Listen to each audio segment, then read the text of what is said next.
Well, at some point during this this recording, I will play a tuba that no one can hear. It was a cold and rainy night when those two walked into my office.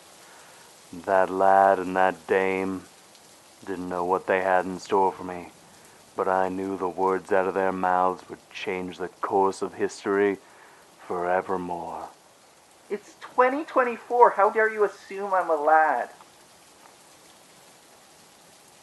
That's the problem you have with this. That's the problem you have. Not the cookies that were stolen.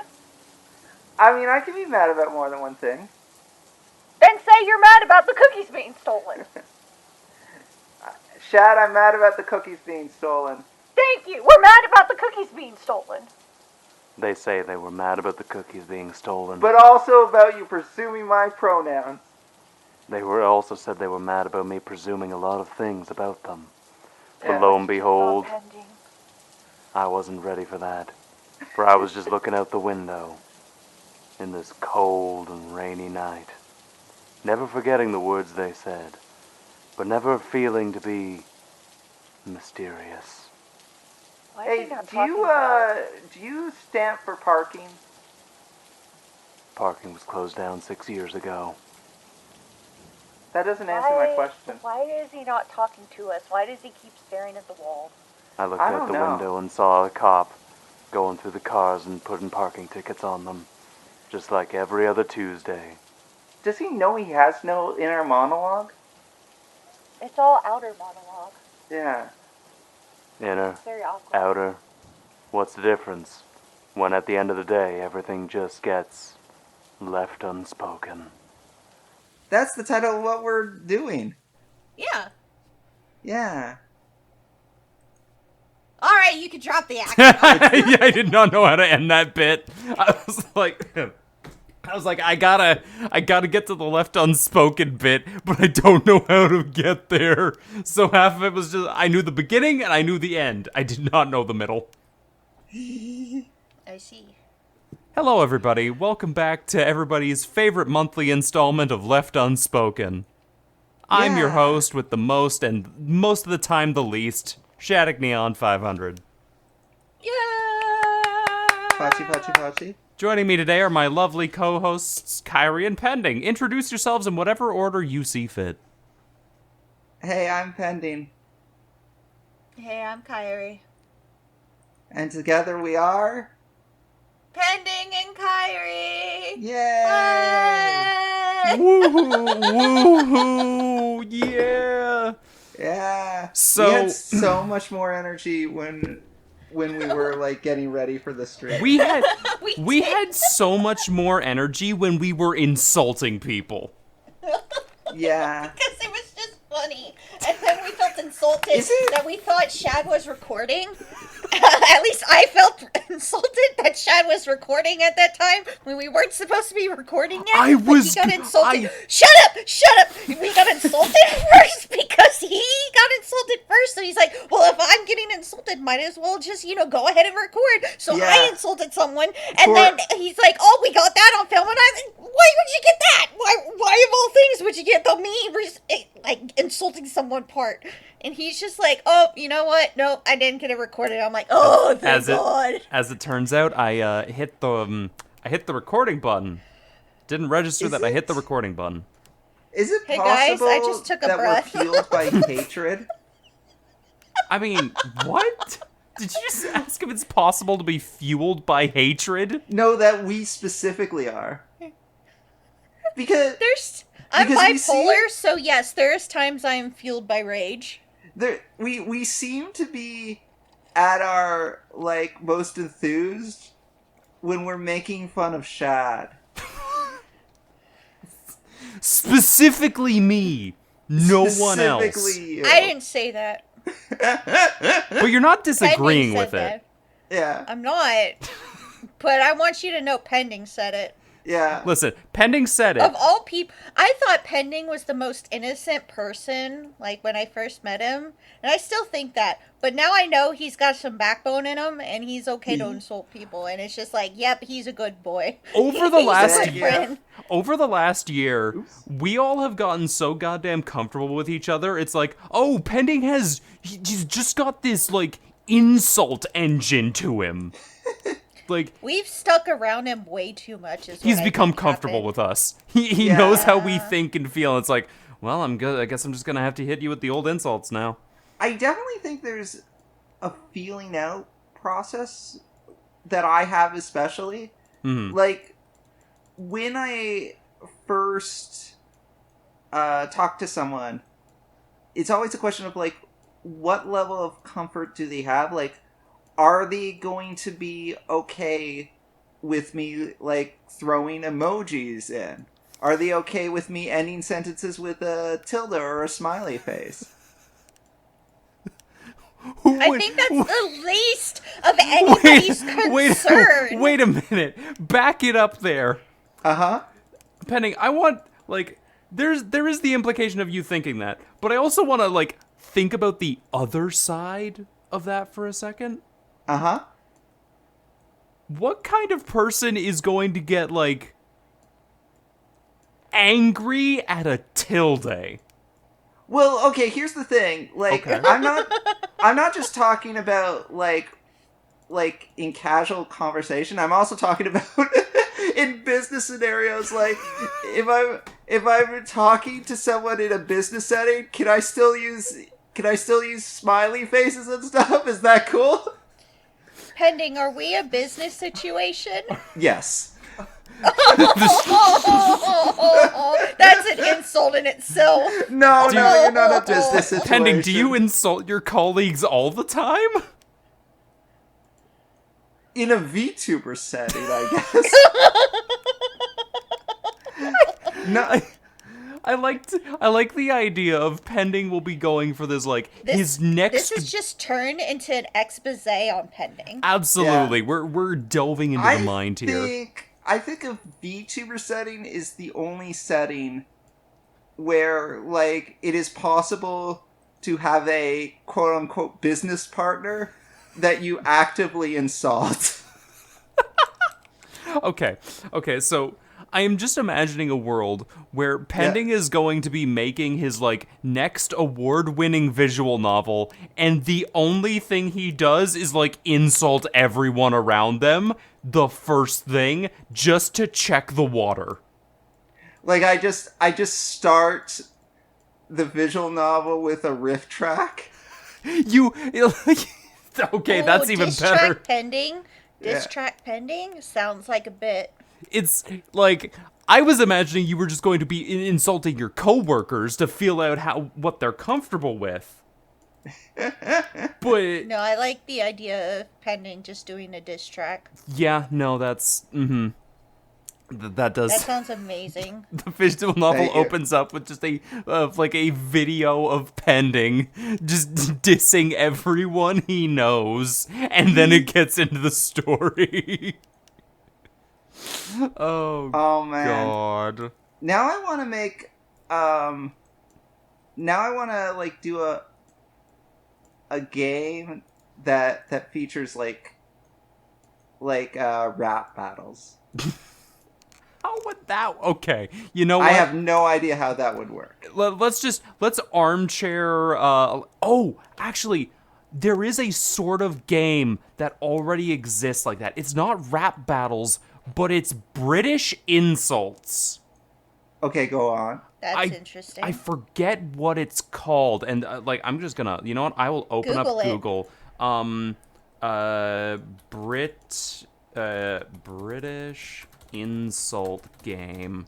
Game. It's okay. It is called Oh Sir, if I'm looking at this right. Oh, sir. A hilarious insult 'em up. Yeah. Okay, here it is. I see. Yeah. This is the exact game. It's called Oh Sir, and your entire objective in the game is to just insult your opponents by clicking from a series of pre-given phrases, and you're judged on how well they go together, and it's like, oh. You know, thinking more about like the pending riffing on people thing, I guess that's part of like the subtitles side of me. Back when I was doing the pending subtitle skits, Yeah. subtitles would constantly like throw shade, and I guess that's the part of subtitles that I share, is the shade throwing.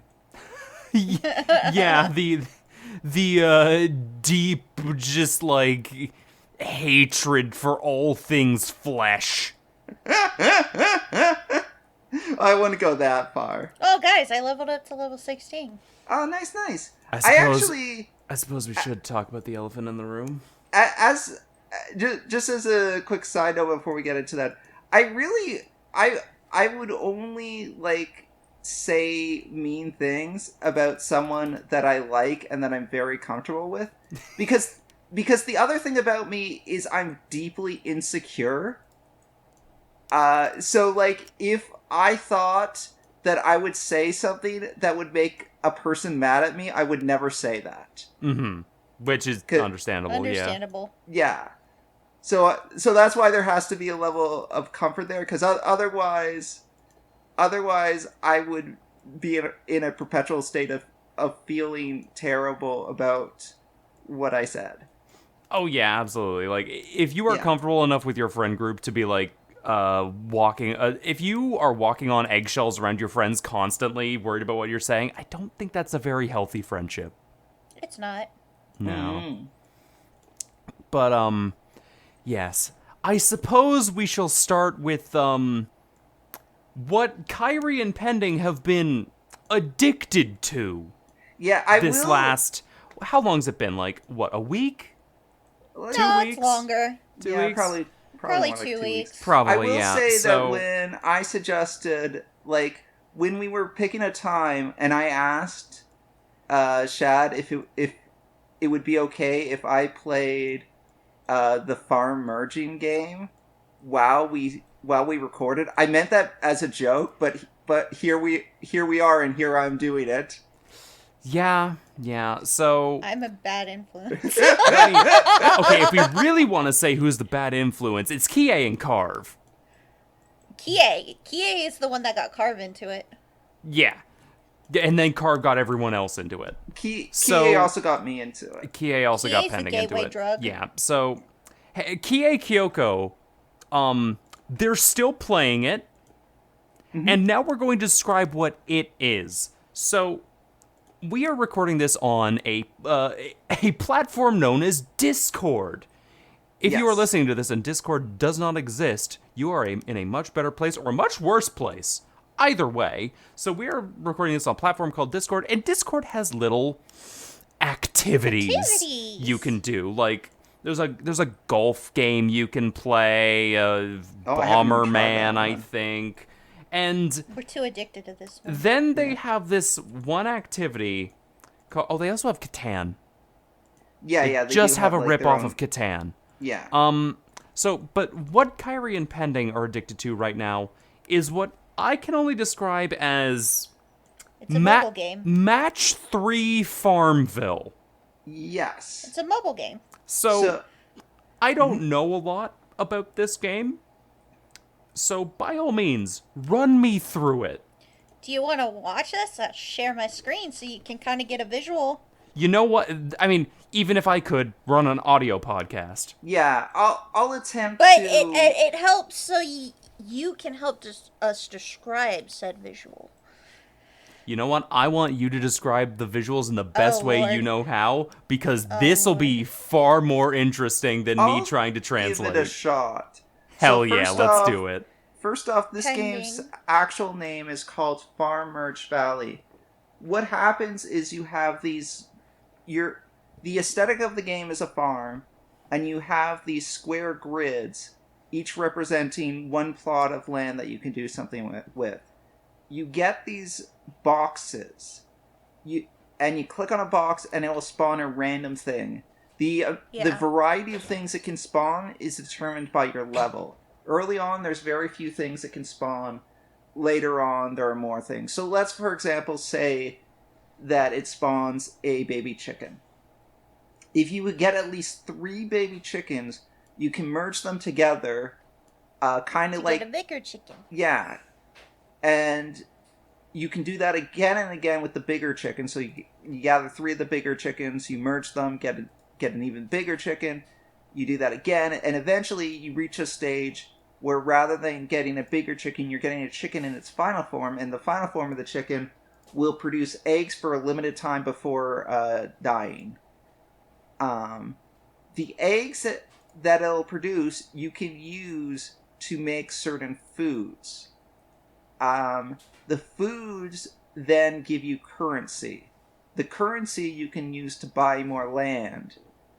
And that is basically the basis... The circle of life. Yeah, that is the basis of the gameplay loop. It adds more... That is your core gameplay loop. Yeah, it adds more stuff to the mix as you go, but that's like the essential essence of it. So it is kind of like taking a bit of what Candy Crush is and a bit of what Farmville is and kind of mixing them together. Mm-hmm. And I say that without ever having played or witnessed Farmville, so I could be wrong about the Farmville, but that's my understanding of what Farmville is. Okay, but something's really bugging me on Penny's farm. Pending, if you go to the top part of your farm, the gray and gold coin with the star with the leaves on it, that's its max form. No, I know. I'm just I'm keeping it there for posterity. Oh. You need the room. It's for display purposes. Pending, you need the room. You need the money. No, it's okay. I'll make more of them. Pending! You can make more of them. That's why you should turn that one in. Your board is entirely full. Good lord. No. I need to have one at all times so that when people visit my farm, they can see the coin. Pending! You have like 12 other coins on your board. You're very prosperous. I see but none of the other coins are the Bitcoin. No, you can't convert it into Bitcoin. You can only buy more land with it. But hear me out. But what if the other coins aren't the biggest coin? Yes, but you gotta turn in just that one. That's max. You can't do anything with it anymore. It's a display item. It is just... Oh god, Pending, just turn it in. But hear me out. What if you turn every tile on the farm into one of those, and then you just have a big field of flowers? You can't. You cannot possibly be able to do that. You would run out of space before you can make the math work. Damn. But how close could you get? Probably not very, because if you're dedicating all your space to farming coins, then you wouldn't be able to get the items. You can get into the silvers, and that's it. Like, the silvers are the max that you can get in crafting currently. Yeah. So, it goes from bronzes, and there's 2 stages, then to silver, there's 2 different stages of silver. There's 2 different stages of gold. Then there's gold starred, and then there's this other one that Pending has, which is like a gold and silver combo star. Yeah. So why do you guys enjoy this game so much? It's addictive, and you can play it with friends, and it's easy because it's on Discord, and I'm on Discord all the time. It has that dopamine hit of like constant progression. And there's always like something to click. So what I'm hearing is... is... enough to kind of turn your brain off for. Have you guys ever played Vampire Survivors? But still, like, with enough substance there that sometimes you have to stop and think. So it's like, got that nice balance between incredibly easy and a little bit of challenge. And there's a little bit of strategy there because you can save... Because, like, usually you combo 3 things together to get one thing. But if you save up to have 5 of a kind, you can combo the 5 together and get 2, so you get a little bit of extra value. And then you gotta kind of sort out where everything is, things like that. So there's like some baseline strategy here to be had. So it's easy It's easy and it's addictive, is what I'm hearing. Yeah. At its heart, yes. This very much is. This feels like mini Motorways, but in Discord. I do not know that game, Yeah. but probably. So, I mean, I can give that one a go. I've started playing mini Motorways in my off time recently. See, I find it funny because Insane got me into it, and Insane was the first. And then Insane brought this game to, like, everybody else. And then... I don't know, did you pick it up from Insane or Charlie? Neither. I picked Who'd it... you pick it up So, this is going to sound like a bit of a weird one, but I was just browsing YouTube one day. I don't know what caused me to, like, click on this video, but it was some guy just... I want to say he was doing, like, a mini Motorways challenge or something. Either way, he seemed really good at it, and I was like, that game seems kind of fun. I'll put it on my wish list. And I then put it off in the back burner until I saw Insane and Charlie play it, and then I was like, oh yeah, that game. I might pick it up one of these days. And then the Steam sale happened, and I re-remembered it again. And I was like, yeah, I'll get it this time. Why not? It seems fun. So I picked it up, and it's very fun. Very, very simple, very, very addictive. It's a very calm game to start, but then you get anxiety near the end. Yeah, so... And it's just, ugh. To describe what Mini Motorways is, for those who don't know, it is essentially a town-building game like Sims, SimCity, that sort of thing, or City Skylines, if anyone's ever played that, except you only place roads and buildings and other things just appear randomly, and you need to essentially line up your roads to meet with buildings before the timer runs out and you just implode. It's the city building, but everything auto spawns in a random board. And so you just get to sit there and try and connect everything and make traffic flow. Yeah, and the entire point of the game is make traffic flow before people get too upset that traffic isn't flowing good enough and they get angry at you. They riot. Yeah, they riot because they can't get their goods from the mall. Mm-hmm. Then that's about it. And it's a very chill game. Rounds last 20 minutes max, I want to say. About 20 minutes, depending on how good you do. Yeah. It can end very quickly if you're not paying attention. Mm-hmm. But they do have, speed up buttons to help you kind of process things a little quicker. Oh, is there a speed up feature? Yeah, there's a double speed feature. Have you been playing it at normal speed? Yes. This entire time? I've been like, oh, this is such a calming game. I'm just gonna play it at normal speed. I was like, I'm gonna hit the space bar whenever I need to pause. It's fine. You've been just watching all these cars in slow-mo go. Yes, I quite literally have. Though, to be entirely fair, when the game does get angry at me and, traffic has slowed to a halt, I think having it at regular speed or at double speed would just kill me faster. Shad, you can pause the game. I could, yeah, but that's taking my hand all the way over to the space bar. Shad, you have a mouse. I know, I'm being facetious. You little shithead. Yeah, I love being a shatheed. But yeah, it's a very odd and calming sort of game, sort of like Farm Bejeweled. Yeah. Though without the Discord elements Match to make 3. it. Or yeah. I wouldn't necessarily put them in the same genre, just more of a calming game. Especially after I have, I don't know, let's say no hit run the Elden Ring DLC. There's a firework that just went off. Yeah, but you do that yourself. Oh yeah, no, I do that myself, but it's very much just a oh dear God, I needed something to relax with.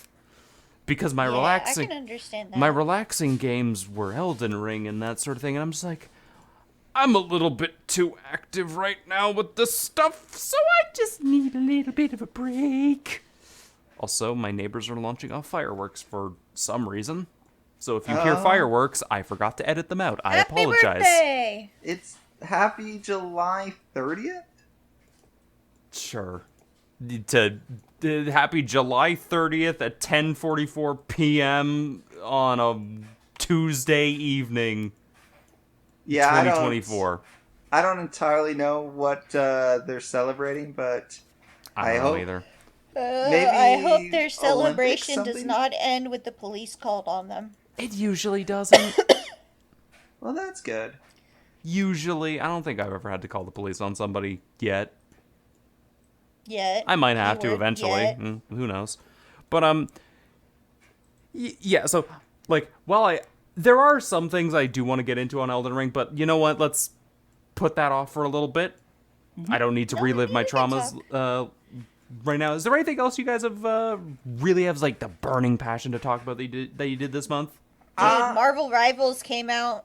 Do you want to talk about that? Beta. Dude, the beta's out. I've been playing it for a week straight. It is so addictive. It is all the good parts of freaking Overwatch in that battle royale kind of format, and I love it.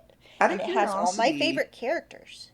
Not battle royale in the sense of the genre. Just putting that out there. It's very much Overwatch. it? It's not 100 players jump into an island and collect things. Right. Very different genre. So what developer made this Marvel game? Oh, I don't know. I can look real quick. Okay, yeah, Kyrie will take that. Yeah, I don't know, but over the last little while, I have noticed like a lot of Overwatch clones have been coming out. So it's called NetEase Games. Is the Oh, it's developer NetEase. and publisher. Okay. Do you know them from something else?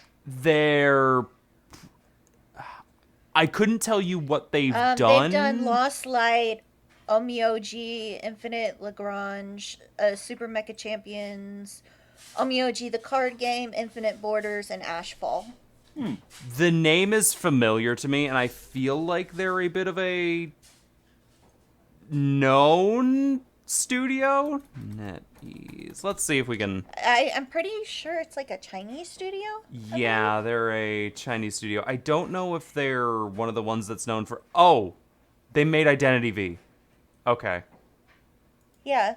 So this game is like an online PvP. It's co-oped. It's has lots of the Marvel characters in it. So like my favorite character is Loki. You have Hela in there. You have Loki in there.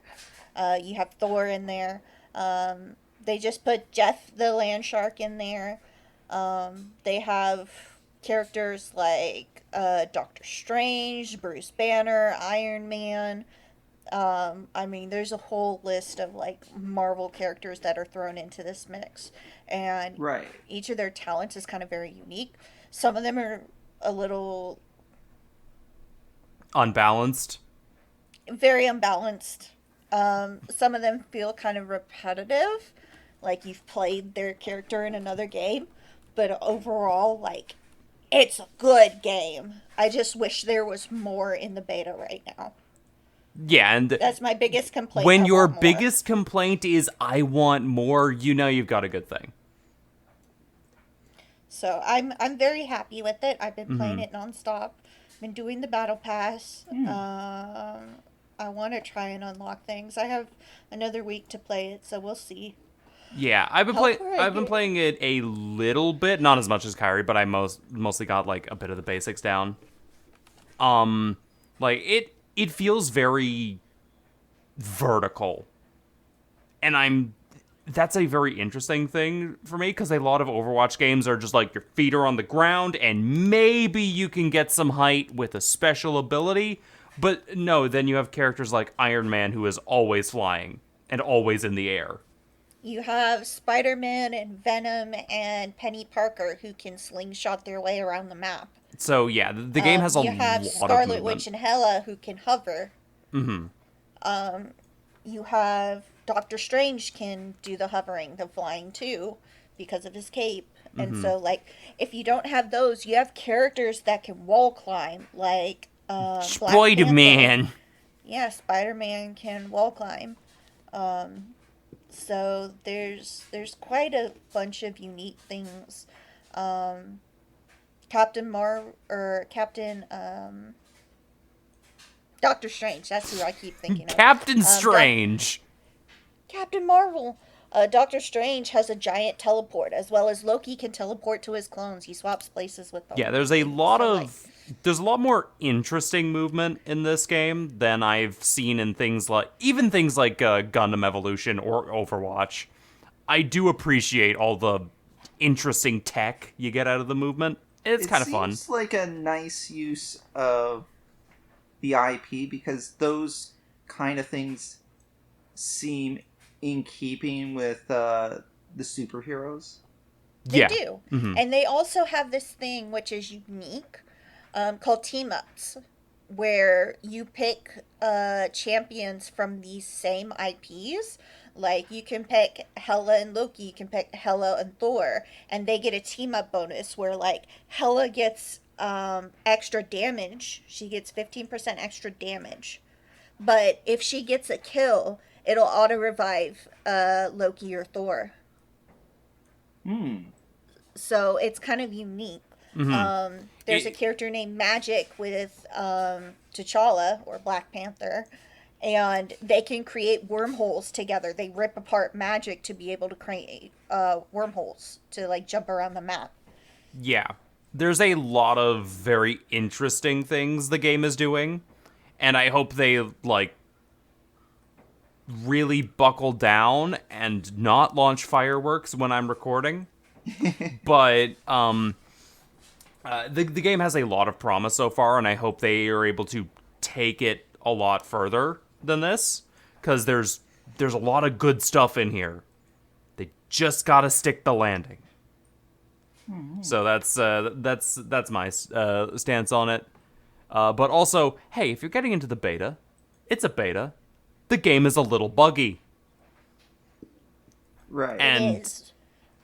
But that's why we need you to not be angry about it being buggy. Just report it. Because that's how we make the game better. I have seen some people rage while playing it. Just like hanging out in VC while other people are playing it. I have heard some rage. That's gamer rage in a nutshell. It happens in every game. Yeah, no, that's fair. But just expect bugs. There are some very game-breaking things that can happen, and I have experienced. But it's fine. Just gotta let it flow through you, and if you need to, just turn off the game for a bit. Just woo-saw. Just wee-snaw. What is wee-saw? What is wee-snaw? A reference to something I have forgotten. Oh, okay. SpongeBob. Yeah, it was SpongeBob. It was SpongeBob on the episode where he got his horse. That was it, yeah. That makes sense. But yeah, Penny, have you done anything very interesting this month that you would like to talk about? In terms of games, I have been playing some Zenless Zone Zero. Right, the new gacha game. Yeah. A lot of people are addicted to.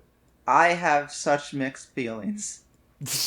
Well, let's time to unpack that. Oh, hold on. You know what? We can probably talk for hours about this because you hate, like the beginning of the podcast said, you're just angry at it. We talk so much better when we're angry. I wouldn't say I'm angry with it. Like, okay, here's I think what it comes down to. Mm-hmm. I don't think it's a bad game. I am not sure if it is a game for me. Mm-hmm. And I've been playing it now for about a month, and my feelings on it are still kind of inconclusive. Maybe you just need to, like, let it sit for a week or two where you don't play it, and then after that's done, you look back and think, do I really want to play this again? Or should I just uninstall it? The thing about me and these types of gacha games is if I don't play it for a week, it's unlikely I'm going to come back to play it at all. And the reason for that is because when I feel like I've fallen behind, then I lose my motivation. But yeah, I don't... That's fair, I guess. Yeah, I just really... I'm not sure. Like, I really like the story of the game. Mm-hmm. That's, I think, the thing that's been driving me to play the most. Right. I, for the most part, like the characters. I like the animation. Mm-hmm. I don't love the combat. Right. And the game takes a fair amount of time, and it takes a fair amount of space. And I'm not sure if I have the time necessary to play it and Honkai Star Rail at the same time. And yeah, if it's a battle between those two, Honkai Star Rail is going to win. Yeah, I can see that. Like, I like that game much more. So, in my experience, I don't really play gacha games anymore. I have been burnt too much and so I'm like, I don't really want to go back. Yeah, that's fair. But I do go back to a very similar quote-unquote game, a big air quotes big implication here. And it's that I play a very similar game called Warframe. Not similar in the slightest. Like, not at all. Very different game. But I do play it for similar reasons as you do for Zenless. And I will often, like, go long stretches of time where I just don't interact with the game. It's doing its MMO thing. It's fine. But whenever there's, like, a major story update, I'm like, yeah, I'll come back and play that. That seems fun. I'll log into my account again. Part of have the some issue. fun. Because I have given some thought to that. Mm-hmm. That maybe this is just a game that I play super casually. And I'm definitely playing it more casually than I do Honkai Star Rail. With Honkai Star Rail, I try to make a point of doing all the content. You are foaming at the mouth for this game. Like, I clear all the events. You know, I make sure to do my dailies, make sure to get all the weeklies done. For Zenless Zone Zero, I haven't been as thorough. Like, I am playing it semi-casually. Right.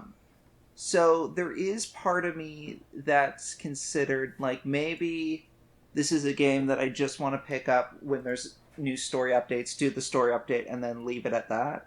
Mm-hmm. The hesitation with that strategy for how to play the game is that the game takes up so much space. Fair. That, like, I don't want to just have it sitting there taking up space. But also, if I were to delete it, then reinstall it every, like, 2 months. That's a big ask. Like, in addition to that, like, Honkai Star Rail has an update that goes live in, like, 10 minutes or something. So... no, we got to rush through the podcast. Yeah, no, this is my way of saying I'm dipping out. I wish you guys luck with the rest of the podcast. Mm-hmm. No, but so Gotcha. I pre-installed the update and for my tablet, and during the installation, it told me you are out of space. So I went to, like, my storage to see, like, how things are, and in there right now, Honkai Star Rail is taking up 31 gigabytes. It was taking up 35. I guess after it finished doing the installation, it optimized It probably itself. could recompress itself. Yeah, so it's now down to 31. Zenless Zone Zero is 25. So that is a lot of space to be taken up by those two games. And it is to the point where, like, I'm planning on going on a trip towards the end of August. Right. And if I wanted to download, like, videos to watch during the trip, I would You have no space. No. Yeah, I'd probably have to delete one of the games. And obviously the one I would delete would be Zenless Zone Zero. So, Yeah. I don't know. I'm at a point, like, I think, like, there was a bit of a I don't want to say sunk cost fallacy, but I think there was a bit of a like, I got Ellen on my first 10 pull. Honeymoon phase? Well, not even honeymoon phase, but because I got Ellen on my first 10 pull, I was like, well, now I feel like, you know, You have to play it. yeah, because I got super lucky on that pull. But now that banner is over and I didn't get, like, lucky on the next one, like, it kind of that argument, if it could be called an argument, loses a bit. It kind of sours it after that. Yeah. So The gambling addiction has faded away. yeah. So and obviously I have not spent any money on Zenless Zone Zero. I haven't even got, like, the daily pass thing. You spent any money on Star Rail? I do. For that one, I get, like, that thing that gives you, like, 90 gems each day. Right. So Oh, you get like the little monthly pass. yeah, I get, like, the little monthly pass, and I get the lower tier of the battle pass, which is, like, so that's like $12-ish every 6 weeks, and then the monthly pass thing is like $5 every 30 days-ish. Right. So you have spent money on a gacha game. Yes. But when you... But it sounds like you're getting your money's worth. Mhm. I feel like it, yeah. Yeah. It's essentially the equivalent of, like, a subscription to, like, Final Fantasy or something. Like, I'm spending about that level of money. But you're also playing it every day and you're enjoying it. And it's not like you are quite literally buying gems over gems and going down the gambling rabbit hole. Yeah, you're spending what like, you're comfortable with, and that's that. Yeah, but, I'm not, like, wailing or breaking the bank or anything. Yeah. But for Zenless Zone Zero, you can't even see yourself enjoying the game enough to spend any money. I wouldn't be able to justify it to myself, especially because I'm already spending lightly with another game. So if I were to do the same thing with Zenless Zone Zero, that would be, you know, that would double the amount of money that I'm spending on gachas, essentially. And it just doesn't feel right to me to do that. Right. So, yeah, it feels like, at least to me, it sounds like Zenless Zone Zero's time is very limited for you, and, like, come April, or August, or April. August was when I'm doing the trip. Come your trip, you are very much not going to be playing Zenless anymore. I think there's a good argument to be made that, yeah, that's probably the case. Especially because the other thing about it is, like, Tune in to next podcast when we learn how Pending dropped Zenless Zone Zero and how his trip went. Excuse me, but I need to address the elephant in the room. Yeah, absolutely. You said at the end of August you're going on a trip, right? Mm-hmm. How are we going to record the next episode then? We always record it at the end of the month. We might want to record it either, like, before I leave or after I come back, and it'll just be, like, a few days late. I'm okay with it being a few days late. But one thing we could do is record, like, a pre-trip and a post-trip section. Just see how that goes. Yeah, we could if we want to. Yeah. Or we could just record the whole post trip if time doesn't work out. I think having Pending tell us about his trip would be a valuable thing. I'm not like a hyper stickler for time. Says me, the hyper stickler for time. You are. But I feel like that would be pushing the podcast back slightly. It'd probably be better for us. Okay. Yeah, because I'll be... Thank you. We've addressed the elephant in the room now. Okay. Carry on. But yeah, I was gonna say, like, the other thing about it is it asks for more of my time than Honkai Star Rail does, and the way in which it does that is because it's got an action-adventure combat system, as opposed to a turn-based combat system, there is no auto-battle. Right. So, I hate that. yes. So, like, for Honkai Star Rail, if I want to, like, at least do enough in Honkai Star Rail where I'm spending my stamina, I could, like, put an auto battle on during, like, dinner or whatever, and just put my phone back in my pocket and have the auto battle going, and then check back, like, 15 minutes later or something and collect my rewards. I mean, it doesn't take 15 minutes, but like, there's no urgency for me to check right when it's done, kind of thing. And like, you could also put it on in the background when you're like doing other things. It's a very casual experience, the combat. Which is basically what I did when I went on a trip last year. Is I would just kind of like make a point of spending my stamina, like here or there.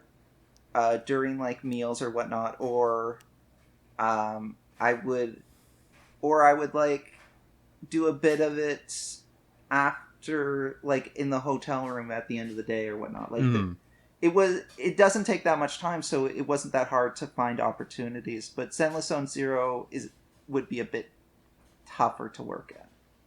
Yeah, because it is a much more gamey game, for lack of a better word. There's some meat on these bones. Yeah. So it may be, like, as we kind of talk this out and as I kind of use you guys as my group therapy, it understandable. It might be that I drop Zenless Zone Zero, which I do feel a little bad about because I do like certain aspects of the game. I might just watch other people play the story stuff or something. That's a good, like, what's the word I'm looking for? A good medium to, like, try and express that like and desire without having yourself caught in it. Because you can watch and you can listen to it while also still playing Honkai Star Rail. Yeah. You can be getting so much stimulation all at the same time. It's like you could be doing everything. It's crazy. Yeah, it's funny because, like, for the longest time when, like, people were talking about Zenless Zone Zero, I had absolutely no plans to give that game a chance, just because I didn't want to have two gacha games going at the same time. But I guess there seemed to be, like, enough interesting things about it that I wanted to try it out. And like, it's if you like action adventure, like, if you like the combat, and a lot of people like the combat, and if you are one of them, I think there's a lot of value to be had in that game. Yeah. Because it is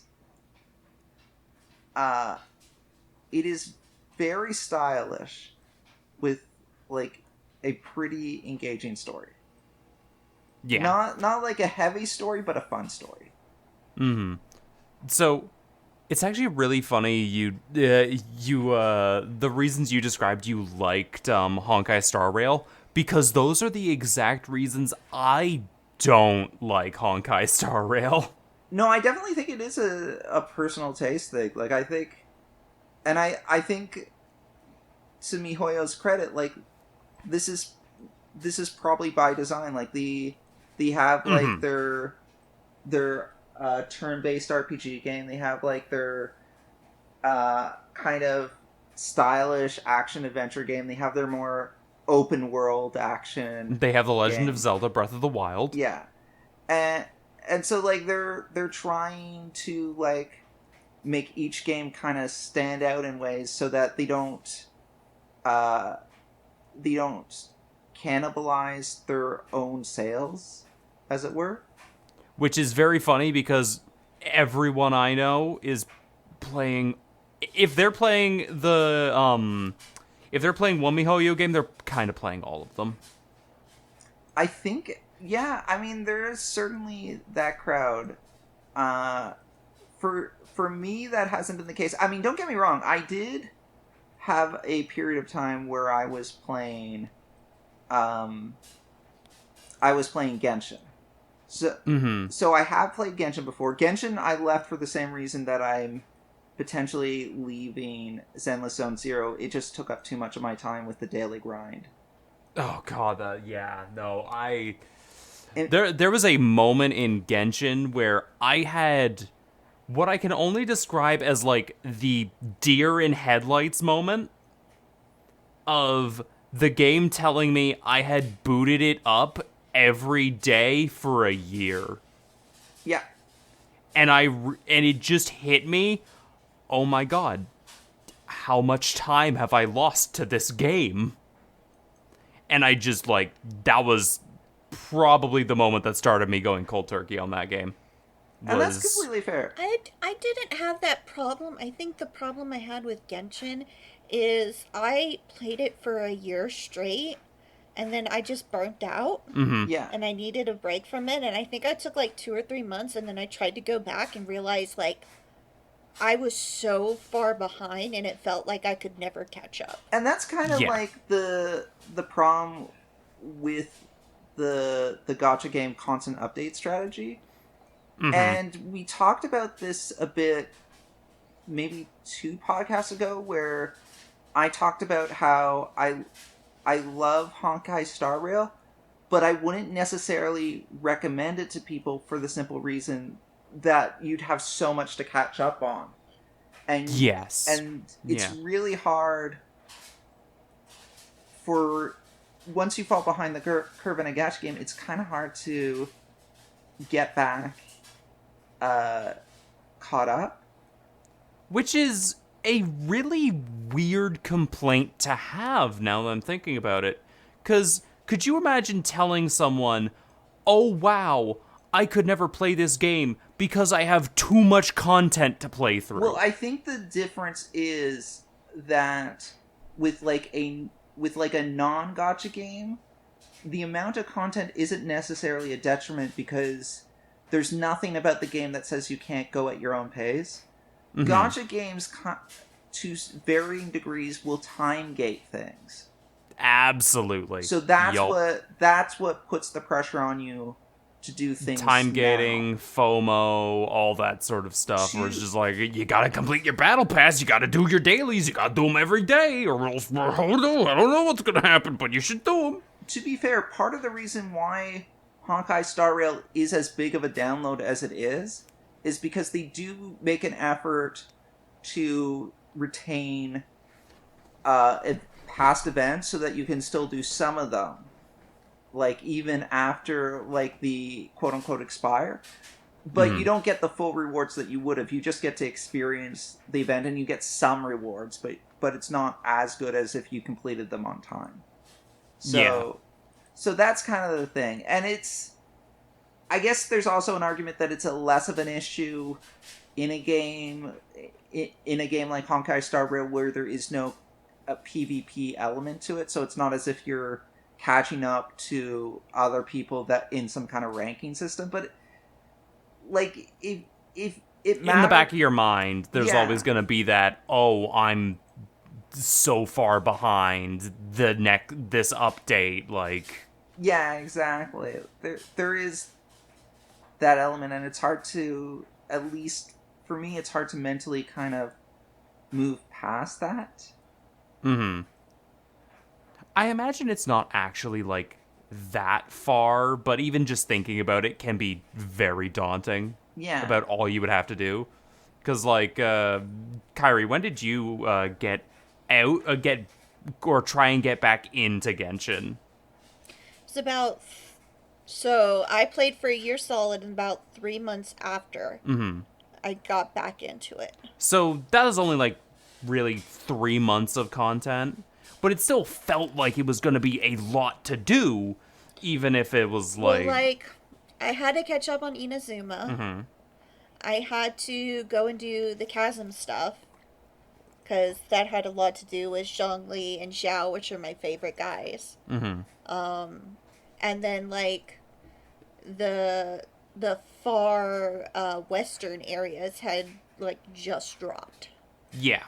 So there and it were... was just so much. So there were at least, like, 3 quote-unquote major areas that you would have to go through, and that just felt like way too much. That was before the desert dropped. Yeah, and... It was right before that, so it was massive. Yeah.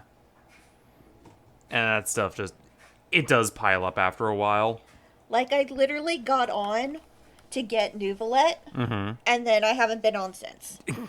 Like, just to say I have my other boy. I have my otter boy. But that's it. Yeah, because you even went to, like, what was it called? Withering Waves?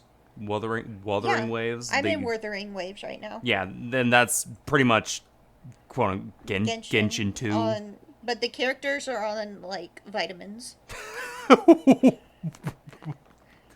Please, go into detail. I would love to... They've been taking their vitamins. They look more grown up and, like, actually look like they're adults than the adults in Genshin do. They look like they are the actual age and not like a 600-year-old, like, short little guy. And it's just like, hi, I'm a god. And it's just like, no, you can't be a god. You're a baby. Stop it. Sit down. Go to your mommy. Man, if there was an anime part of it, I would love, like, the Kyrie just, like, pointing angrily at Venti. Take your... Who like this no, sassy... you stop it. Go to your mom. Literally, it's that One Punch Man meme of, like, who let this sassy lost child in here, except it's Kyrie pointing at the Genshin cast being like, take your vitamins. There is... but yes, Wuthering Waves is so much more rewarding. Like, all of the characters feel rewarding. I like the combat system where you have the opportunity to get the things you like as an echo, which is like their version of a power, and you can use that in fighting. So, like, you're not just fighting random things in Genshin. You're able to harness things that you're fighting. So it makes it more worthwhile because you're going into more dangerous zones.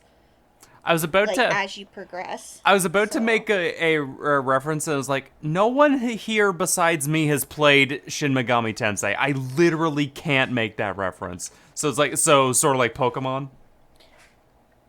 Yeah. Okay, there we go.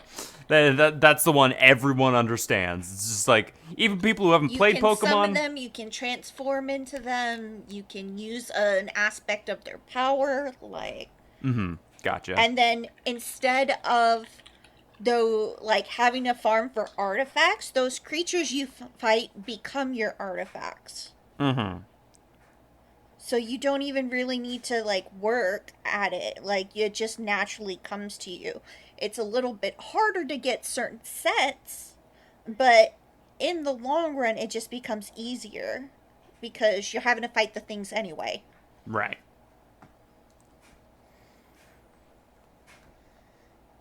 But yeah, vitamins. They take their vitamins. Yeah, and you know... Every character looks appropriate for their age, and they look like it's meant to be. Like, gotcha. You have a character that's the epitome of Sephiroth. Yes. Voiced in Japan by the same person that voices Sephiroth. Yep, it is the same person that does Sephiroth. Yeah. What? They knew. They played into that. They knew. Yeah, they did it on purpose.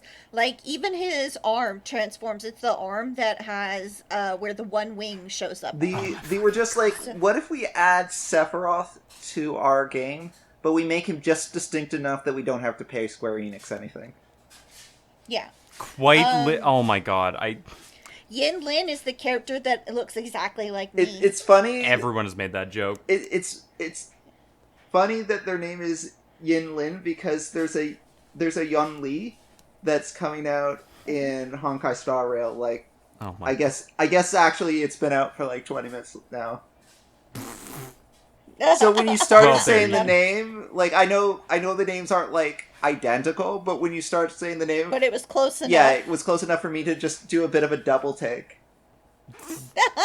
Yeah. But yeah, they released like another like not quite like the mommy type kind of character, but still more mature, like older type. Think Suiren versus like me. Mm-hmm.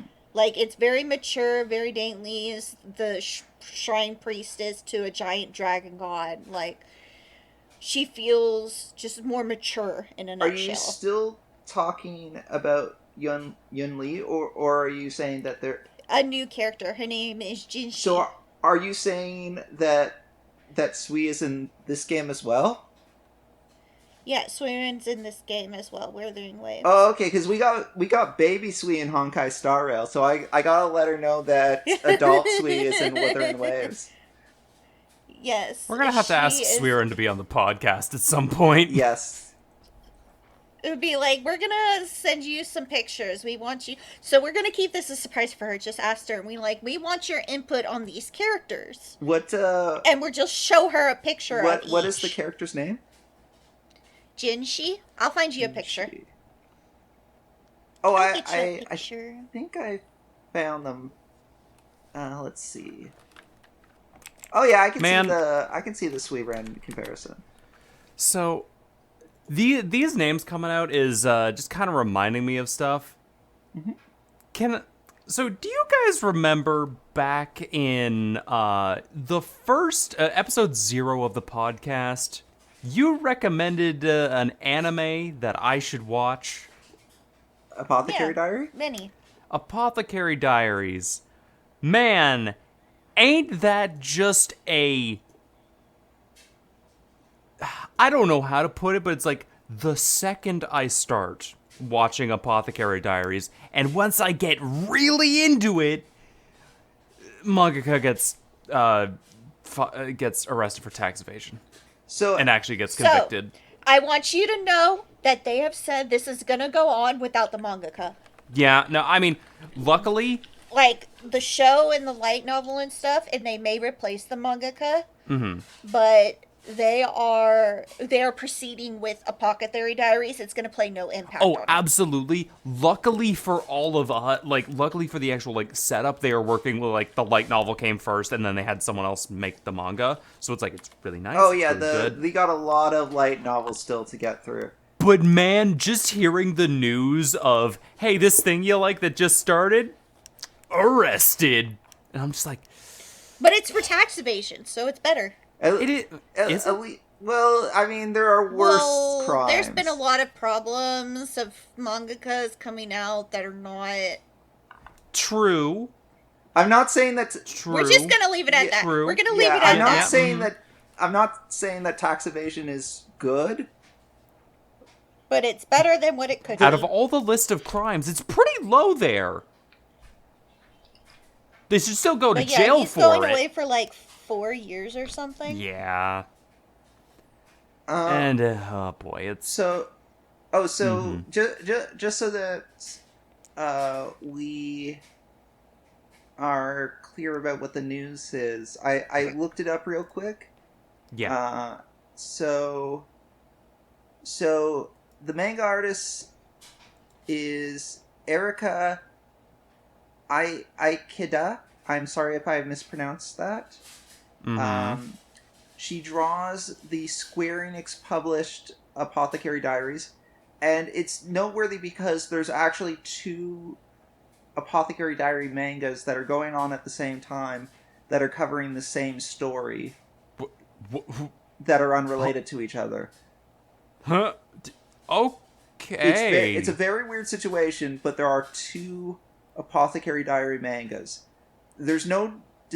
the only real distinction between them is in the artwork. Story-wise, they're mostly the same because they're both following the light novel. So,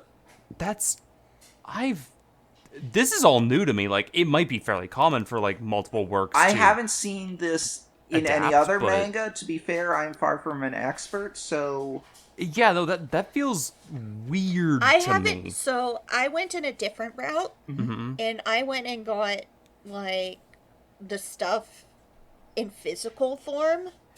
So like when Pending said he was reading the novel last time, I went and bought the light novel in physical copy. Right.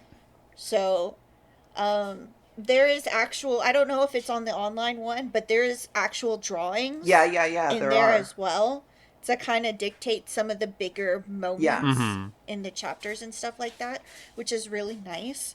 But that looks very similar, but not the same as the mangaka. Yeah. So The mangaka it may have makes been me attempting to emulate the art style, but that's just me spitballing. I have no idea. yeah. So I'm thinking maybe that where like the disconnect came from, where like just drawing a little bit to drawing a lot. And so, like, maybe one person couldn't take on the load, so they hired a few people. But I haven't seen, at least where I'm at, 2 different mangas for it. So, just to continue with it, she's received a suspended sentence of 10 months in prison and a fine of 11 million yen, which according to the Anime News Network translates to roughly 70,000 American dollars. I tried to whistle there. It did not come out as well as I hoped it would. I kind of heard that.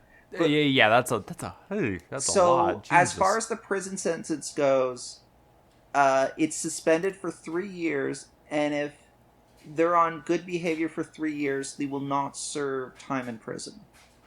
Okay. So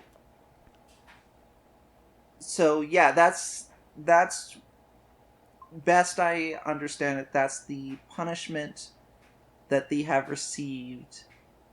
They pled guilty for tax evasion charges in the first hearing, saying that they had no intention of evading tax payment. So I presume based on that they were pleading ignorance, like they did not realize what they were doing. Yeah. And Square Enix has confirmed that it will not be ending the Apothecary Diaries, saying we have no particular plans to cancel. I don't know if that means that that the current manga artist is going to be continuing, or if they will get a maybe they'll go to the other manga artist. Who knows? Yeah, so I don't know what is going to happen to the manga artist specifically in relation to it, but it sounds like Square Enix, at very least, plans on continuing the manga. Well, I think they would own the IP to that, or well, they'd probably share the IP or the rights, distributing rights to that. At very least, I think it's reasonable to believe that Square Enix has the right to produce the manga, given that they are producing the manga. So at very least, they are within their rights to make an Apothecary Diary manga. I don't know anything about how the Apothecary Diaries rights are distributed beyond that, but just based on the fact that it exists. Yeah. On a positive note, the second physical copy comes out at the beginning of August, and the third one comes out the beginning of November. Of the light novel, you mean? Yep. Oh, nice. Fancy that. Well, I mean, I was going to talk about Elden Ring first, but this is actually a much better segue. So, do you remember how last podcast I talked about how I had received a book for my birthday? Oh, yeah. Yeah. I have, I haven't been able to get through many chapters of the book, because I have been very busy this July, but I have started reading, House of Leaves. The most difficult book in mankind. I cannot describe, okay, I'm gonna have to, run you guys through what has happened. You should just take a picture of one of the pages, and that could be they look normal for this. They look normal so far. That's the thing. But you could take a picture of the random one. Probably could. Yeah. So I need to describe what it is like to read this book. Because it is a trip, and I am only, 3 chapters in. Okay. Technically 4, but we'll get to that. So, the book starts off, and it has, all of the usual book stuff. It's got a foreword and all that sort of thing. But, on the table of contents, you have this section of the book that is dictated in Roman numerals. Which, usually it's oh, that's not part of the actual story. It's, the little introduction pamphlet, whatever. People like to put stuff in their book things. I don't read a lot of books, so I don't know what people put in there, but it usually, in my experience with reading books, it's the actual story starts on the numbered pages, and anything that's not on those pages is usually, supplementary. Okay. The first thing that happens is you open up the book to the first page past the table of contents, and you get a little interesting foreword. I kind of forgot what it said. Didn't really read it. You flip one page, and there is just a page with the words, "This book is not for you." That's rude. Very. And then you flip in and you get to something titled Introduction. And it is what I can only describe as the tellings of a man going mad.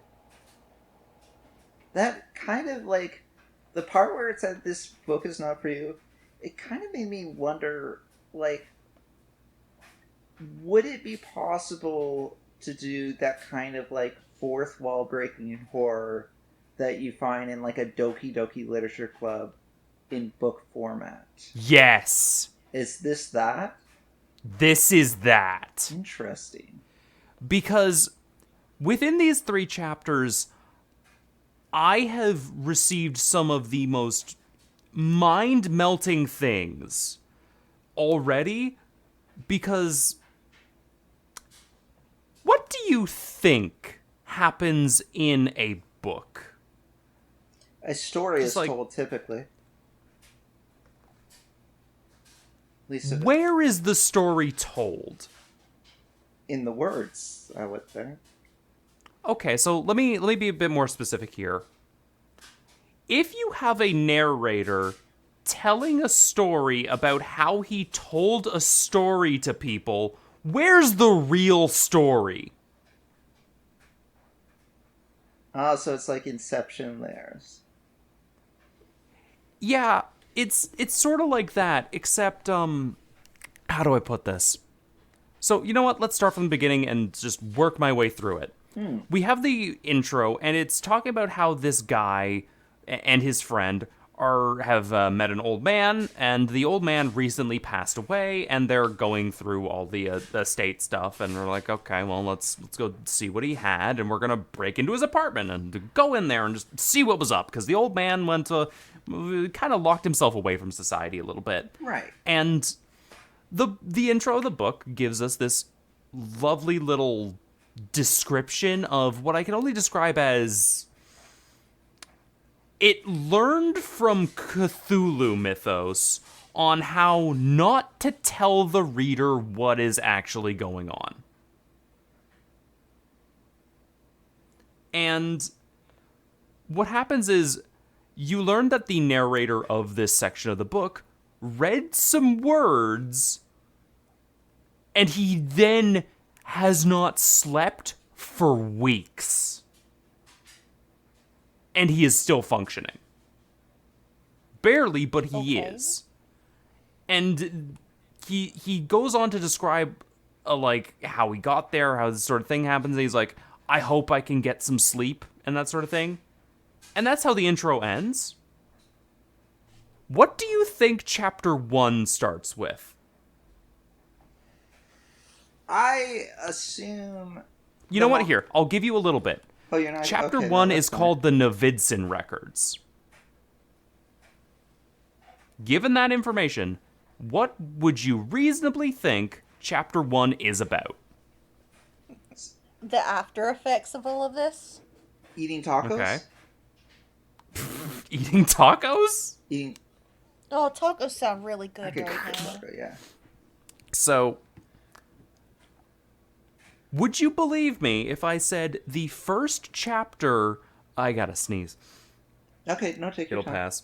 Yeah, no, it'll pass. It's fine. So, the first chapter of House of Leaves called the Novidson Record, is not actually a continuation of the introduction. It is a review of a fictional movie called The Novidson Records, which is a home movie about a guy's house. That's kind of interesting. It's a... Yeah, no, it's... Complete with, like, proper citation work to other fictional properties and pages later in the book. That kind of sounds fun. It is interesting because you are hearing about this movie. You're hearing about the history of this movie through this review, and you kind of have to piece it together in your own head, but you also have like these little notes at the bottom of the page that are like numbered, and you're looking at them and it's saying, hey, this is over here at this page of the book. And it just sort of like weirds me out a little bit. And that's chapter 1, where okay, so it actually goes on to describe how Novidson is a relatively normal family man. Him and his wife and his kids moved out into a like weird home, and for some reason, Novidson has decided to document his house for whatever reason. And the chapter 1 kind of starts with the person describing the movie of like Novidson just filming a dark hallway in his house. And then they proceed to never bring it up again. And they just talk about how this movie came to be and its entire history and this sort of thing. And it goes really deep into things like Novidson's marriage. It's like how the wife is putting on this show is putting on like a show for Novidson. She's like very calm and this sort of thing around him. But when he's not around, she gets all excited that she's home and she clearly loves him.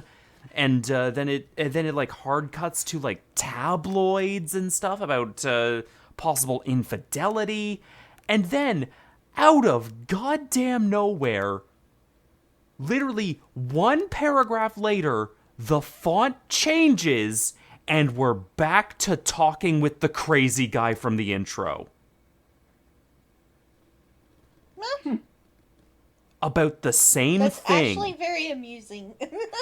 Like, and do you think like 4 chapters down the road he's gonna start talking about the records again, about the movie, and just review it again? I don't know, because it was at this point where I was actually thinking before the podcast, and I was like, the book is telling me something here.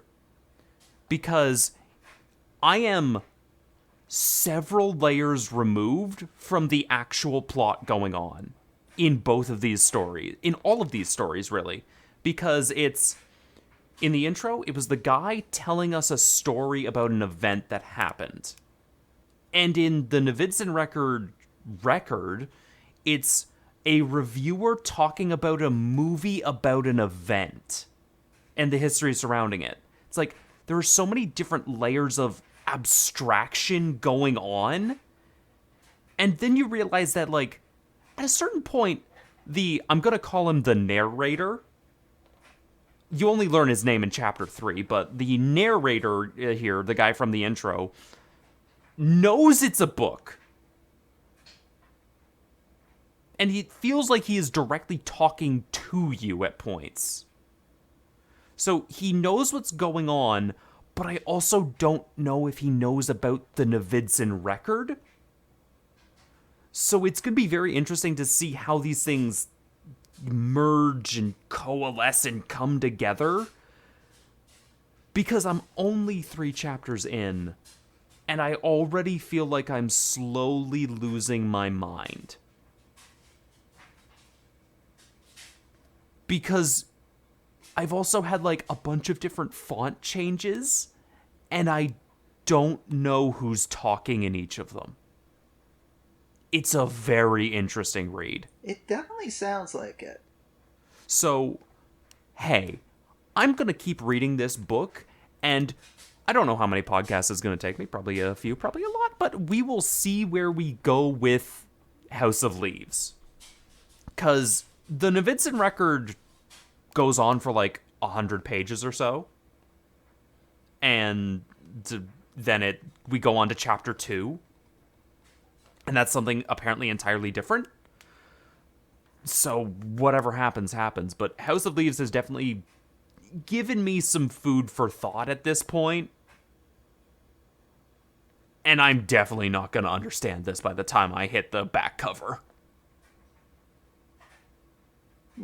So that's my current experience with the Novitzin record. Or the House of Leaves. Hearing you talk about it does kind of make me want to give it a try. It is also a horror novel, and they do touch on some, like... Is it graphic? Quote unquote. I don't know. I'm 3 chapters in. Okay, I could not tell you. Like, they do... Like, the narrator is fairly potty-mouthed and that sort of thing. He does talk about some, like, more graphic stuff. And at the end of the day, it's psychological horror at its, I'm guessing, finest. So if that's not your cup of tea, then maybe bow out. But hey, maybe like read a couple of chapters on like a demo site for books. Right. Yeah. See how you get through the intro and the first couple of chapters, maybe, because it's. I would say if this is your sort of deal, it's definitely worth your time. And hey, like, it's a book that wants to take you on a journey. Where that journey takes you will probably drive you slowly insane, but hey.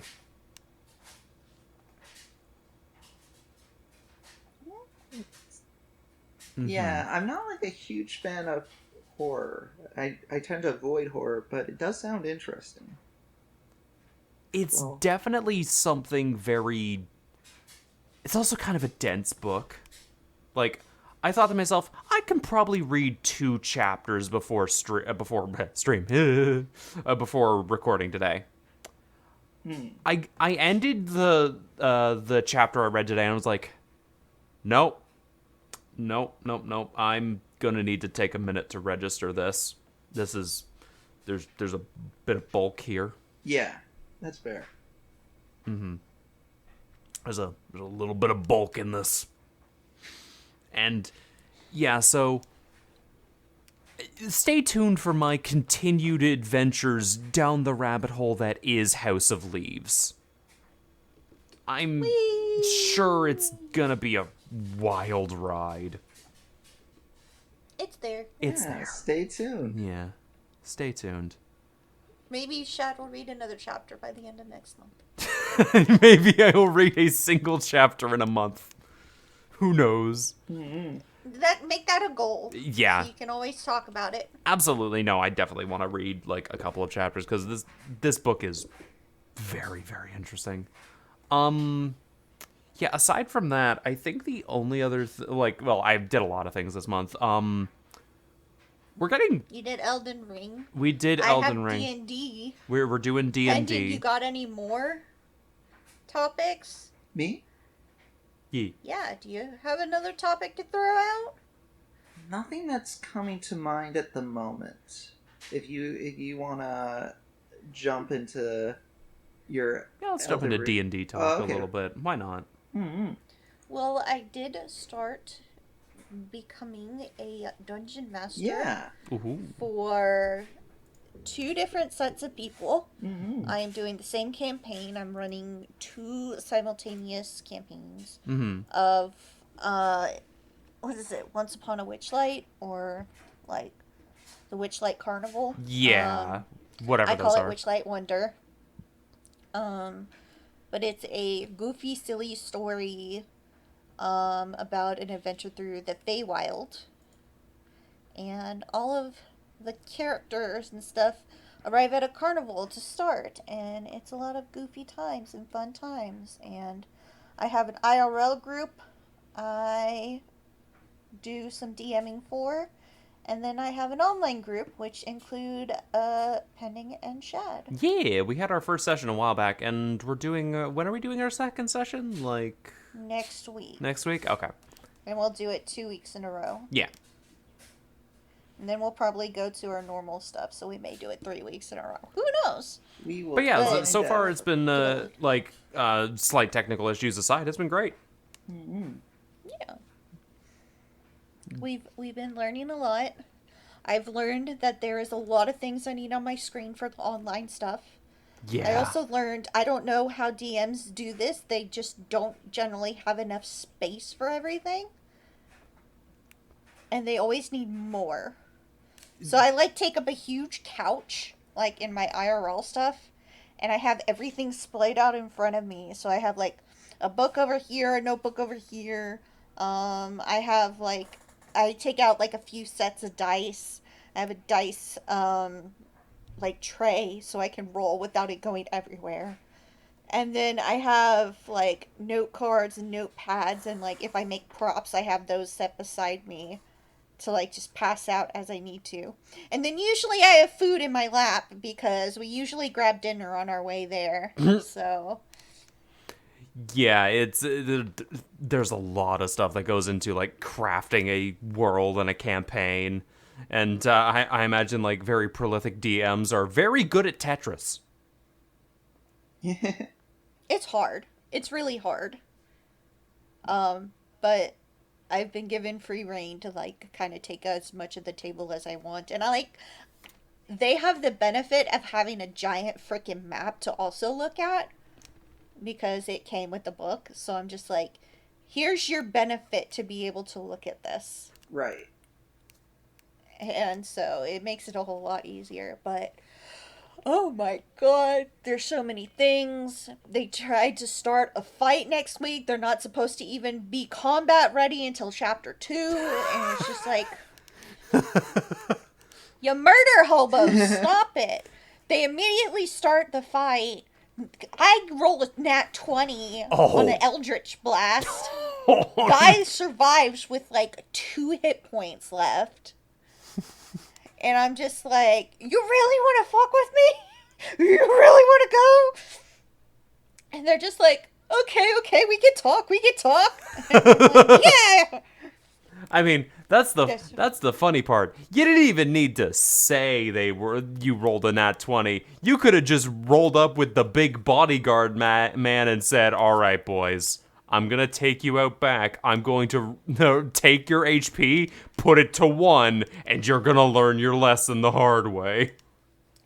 Well, it was originally, so it started off as it was going to be a duel between 2 warlocks. Mm-hmm. And then someone else wanted to chime in. Yeah. And I'm like, okay, nope, we're stopping it then. We're just going to roll initiative.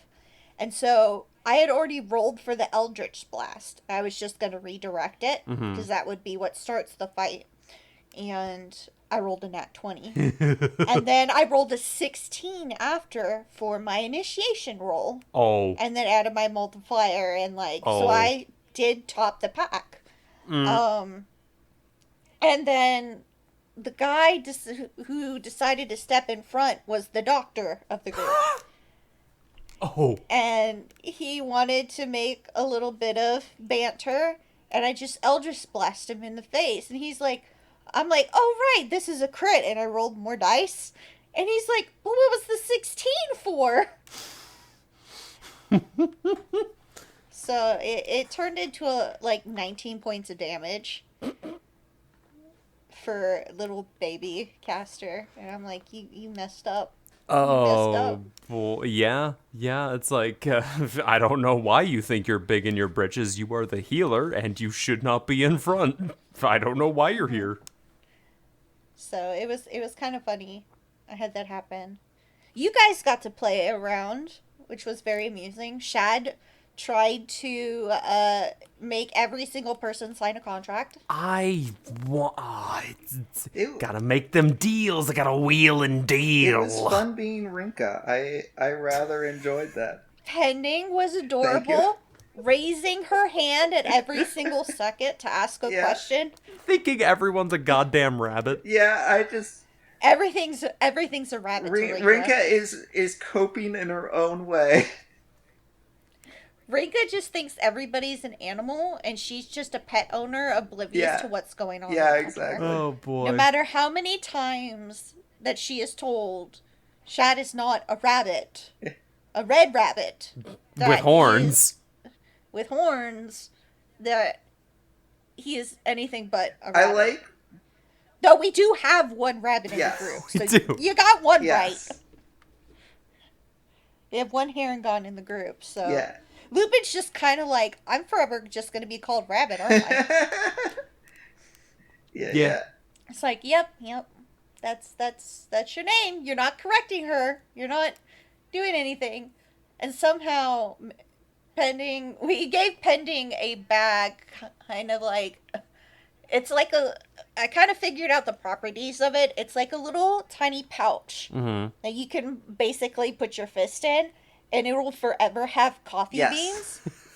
But they're not good coffee beans. They're like average Yeah, coffee they're beans that infinite are like coffee. unevenly roasted. Yes. And so Pending can just pull out coffee beans at any given time. You know what? But I think my headcanon will be as I level up, the coffee beans are going to get better.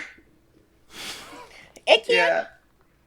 I think with enough levels in Coffee Mancy, you can do Yeah. that. Because all I've like homebrewed the spells a little. Like the actual effects of the spells are all the way they were supposed to be, but the description and names of the spells have been changed to be coffee based. To be fair, they are really cute. So, like, Pending's unarmed strike is like a coffee bean Yeah, attack. I throw coffee beans at the enemy. And somehow that is a slightly more damaging than a fist. Yeah, no, it'll still deal damage. It's not gonna deal crazy damage because it's not like I'm a warrior or barbarian or anything. But See, if we were in Pathfinder, it would make so much sense to... I'm learning Pathfinder right now because I'm probably going to be in a campaign for it. But there was one called Rousing Splash, and it just makes me giggle to think that Pending could have this. Where it's just you're supposed to dump a liquid on someone's head. Preferably water in the normal sense, but for Pending it'd be like hot coffee. And it's supposed to reinvigorate them and give them 1d4 of temp health. Oh And god, I'm that just is like, just it coffee. puts out continuous acid and fire damage, and I'm just like, well, we could tinker that to cause acid and fire damage, right? And that would just be Pending's Yeah. skill. Yeah. Yeah, oh man. Yeah. It's so funny. Oh boy, it is. It is. I can't wait for them to play again because they're all goobers. Carve is way too serious for this campaign right now, and it's kind of funny. His constant thing is him saying, I answer no questions. And then he immediately asks one and expects an answer out of I it. like Yeah, he's playing the stoic. I like the wide-eyed Rafunk dragon thing that he's got going on. Yeah. Yeah, where he's just a curious little guy. Yeah. He's just... It's- I can't think of him as a dragon. I think of him as like a newt. I think I was calling him a puppy last time. Something like Yeah, that. I can't remember if I decided that he was A cat or a dog, Yeah, you called him. I can't remember which one. Even of though he those was two I clearly a decided. lizard. Yes. Yeah. Yeah, I don't think Rinka would know what a lizard is. Apparently not. Rinka is not the smartest. in this world, definitely not. Yeah.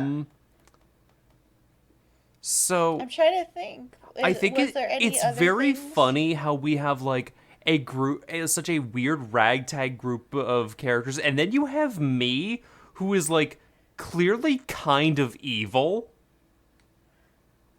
Yeah, Yes. but I like it. There's a weird dichotomy with it, and it's nice to kind of like, balance the curious, wide-eyed people who just want to go on the adventure and the one who's obviously looking to get something out of what I think they're it's doing. kind of funny because none of the rest of us have the critical thinking skills to like appreciate the fact that you're evil. So no one does. So you're doing it saying all these clearly evil things, but no one is really like drawing attention no to one's it. catching on to them, and everyone's just kind of going along with it. Yeah. Like, no one's like, hey, you probably shouldn't do this. You probably want to stop. No one's just like, Shad goes off on his own, and they just like baby chicks follow him. Is it weird that I think Lupin is probably the one that has the most like grounded personality of like all the characters? Like he does have the most grounded character of all of like the backstories and stuff like that. His is the most grounded. Mm-hmm. Yeah, we're whereas you look at the rest of us and we're a bunch of crazy assholes. Yeah, I would say after that, it's a toss-up between Rafunk and Rinka. Mm-hmm. When the isekai protagonist is the most grounded, yeah. It's grounded. That's why it's instant coffee. Yeah, exactly. Rinka grounds her own coffee beans. Oh my god, Shad hated that pun. Yep. Mm-hmm. But yeah, it was nice. I'm looking forward. I think Shad's gonna excel. Like, you're not gonna get away with a lot right now, but I think you'll find a way to get somewhere in the Feywild. Because Probably. contracts are a thing. Not like paper contracts, but Fey contracts are a big thing. And you can make deals for almost anything you want. Yeah, I've had a deal in my mind that I just kind of want to work into something, because I feel like either the recipient will immediately break the deal, or like we're going to force them into a weird situation where they might think it's gonna be one way and it's the odd, and it's like, oh, I'm very excited to see if I can get that to land. Yeah, I'm waiting. You tried twice. I did try twice, but they were on the tutorial NPCs, and they're very much here to set us on a path, and I'm like, shit. So you kind of didn't get anything out of it, but I will say you kind of got a contact out of it, which in and of itself is nice, because you did roll really well with Big Baron. So, like, you have a step up on everybody else when dealing with Big Baron. So.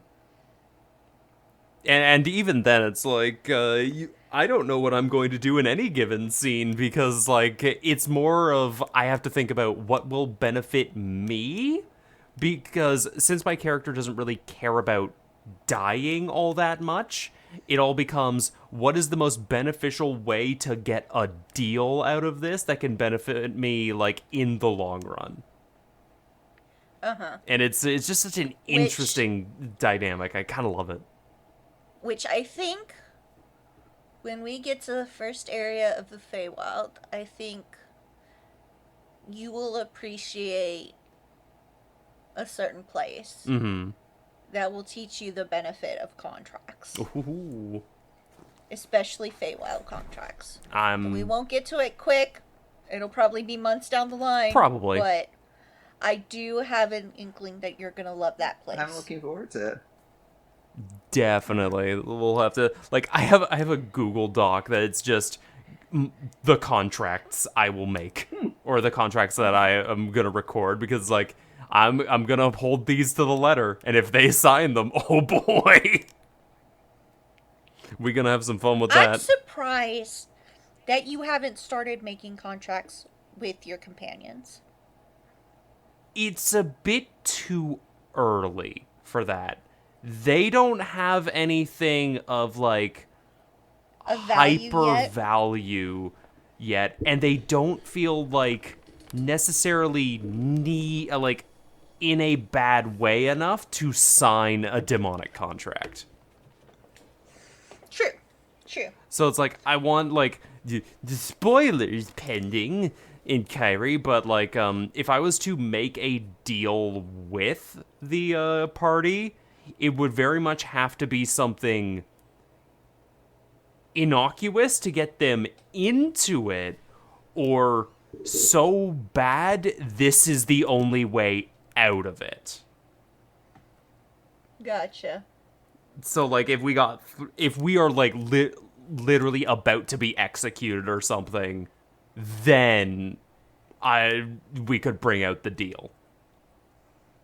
So, like, it's a very interesting way to play this character, because I've never really played a, like, hyper roleplay character who has this much potential power, but, like, hardly any combat power. Which we will have to talk, because there's going to be a hard limit for what your character can do. Yes, absolutely. I don't have any idea, like, to change the story, more like Now, I did nudge. give you a really powerful deity to follow. Yeah. I gave you a really... I had to pick the one for Shad, so I picked the worst one possible. Which is Vecna, if anybody knows D&D. And knows of the Lich King. You got Vecna. So... But, yeah. So, like, realistically speaking, I knew I would never be able to, because, like, I had to play this character very, like, safe, because at a certain point it just becomes like, oh, I'm the DM too with all my crazy shenanigans. No, I want to, like, nudge things. Like, you want them to start coming to you first. Yes, that's very much how I want to play this. Like, I can do things to help you, but I'm also gonna make it cost way more than if you had just done this shit normally. Pending. There is one other thing I'm gonna mention, because I gave Shad a little hint on something that he'll have to plan for too. And I think there's something that you would have to plan for. And whatever happens if you don't have that bag of coffee beans. Sorry, what? You would have to plan for whatever happens if you don't have that bag of coffee beans. I don't have the bag of coffee beans. What would you do if Rinka can't pull coffee out of midair? Huh. And I think I have found a good way to deal with it in game. Okay. But I would say you need to start keeping coffee beans in other pockets besides just that bag. Okay. That would be my greatest hint to you, because I can solve coffee bean issues if for some reason that bag becomes unavailable to you. And I think you are kind of very dependent on coffee, because that's like your character's thing. Yeah. So I was just like, in the back of my head. Rafunk's character has magic. Carve is a dwarf. He can pick up any weapon kind of and just throw it around and he'll be fine. Shad's kind of his own source of magic. I'm a caster, so as long as I have the ring, I am fine to cast. But you are very, like, flavored into your character, which I love. So I'm just like, I'm preemptively like, there is going to be trickery. I wonder if it would be too OP if I could just straight up spawn coffee beans. I mean, you're essentially doing that right now. You are doing it right now, and the reason I got this idea for a bag is because there is a trinket actually built into this game where one day there's a certain item that spawns in that bag once a day. And it can be a warm potato, or it could be a cupcake, as long as you keep the wrapper. So I've kind of melded these two combination things together to be like, okay, this is your coffee bag, but it is considered a trinket. Right. And trinkets are incredibly valuable in the Feywild. And so you are all of a sudden, this is a nothing item right now in the mortal world, but it is actually something of rare value once you get to the Feywild. And there's no amount of trickery that will happen. And I won't say people can and can't steal it, or you might give it away on accident, or like what should happen. Whatever happens, But happens. I was just like, I wanted to find a creative way to be like, just in case pending is without beans, I think I have a solution for pending to always be with beans. Okay. Even if you don't have your trinket. Okay, that's good.